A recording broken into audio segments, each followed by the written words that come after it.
Sharq Turkistonda bir buvoqning jasadi tepilganligi va jasadning daryodan suzib olinganligi ommaviy taratqularda keng tarqaldi. Uchurlarga asoslanganda bu jonsiz buvoqning Sharq Turkistonning Turpan shahri Qarg'uji bozor Ostona yezisidan Farhod ekanligi ma'lum bo'ldi. Bu balaning 40 mo yezisiga yaqin bir joyda daryoga tushib, tunjiqib o'lganligi bildirildi. Erkin Osiyo radiosuning xabar qilishicha, bu balaning onasi Otikamning 3 oydan buyon, dadasi Turdining bo'lsa 5 yildan buyon o'zlari qilmagan jinoyatlarni e'tirof qilishga majbur bo'lib, atalmish tarbiyalash markazlari nomidagi lagerlarga qamalgan. Bu oiladagi qolgan 2 balaning oqibati noma'lum.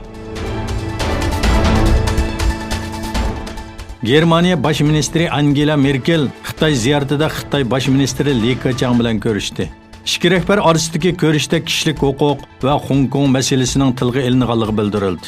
Uchrashda Merkel Xitoyning Hong Kong masalasini shiddat va zo'ravonlik bilan emas, balki dialog yo'li bilan hal qilishning kerakligini ta'kidladi hamda Germaniya Xitoy kishilik huquq yig'inining eng qisqa vaqtda o'tkazilishini umid qiladiganligini bildirdi.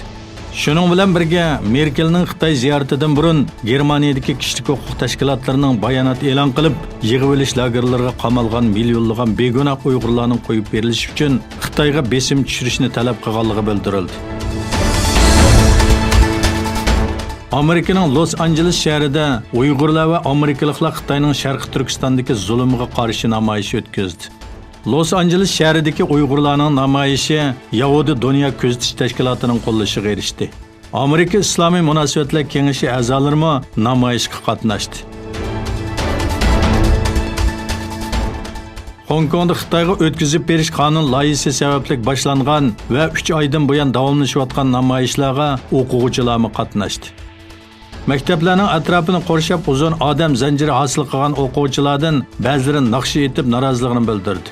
Shuning bilan birga o'tgan hafta oxiri namoyishchilar siyosiy islohot talablarida qo'llashga erishish uchun Amerika konsulxonasi oldida namoyish o'tkazgandan keyin Hong Kong doiralari chet el kuchlarini Hong Kongning ichki ishlariga aralashmaslik haqida ogohlantirdi. Saudiya Arabistonining yangi energiya ministri Abdulaziz bin Salman uran ishlab chiqarish va qo'yug'lashtirish jihatda ilgirlash hosil qilishni xohlaydiganligini bildirdi. Saudiya Arabistonida hafta oxirida energiya ministrligi tayinlangan bin Salman Arab Birlashma Xalifaligining poytaxti Abu Zabida o'tkazilgan 24-navbatlik dunyo energiya yig'inida taratqularning savollariga javob berdi. O davlatining yadro manbalaridan tok ishlab chiqarishni maqsad qilgan 2 yadro reaktori bilan boshlanadigan to'rni o'z ichiga olgan bir qator sinoqlarni olib boradiganligini tilga oldi. Va uran ishlab chiqarish va qo'yildirish jihatda ilgirlash hosil qilishni umid qilamiz dedi. Bin Salman buning neft va tabiiy gazga tayinib qilishni azaytadigan bir qurilish ekanligini bildirdi.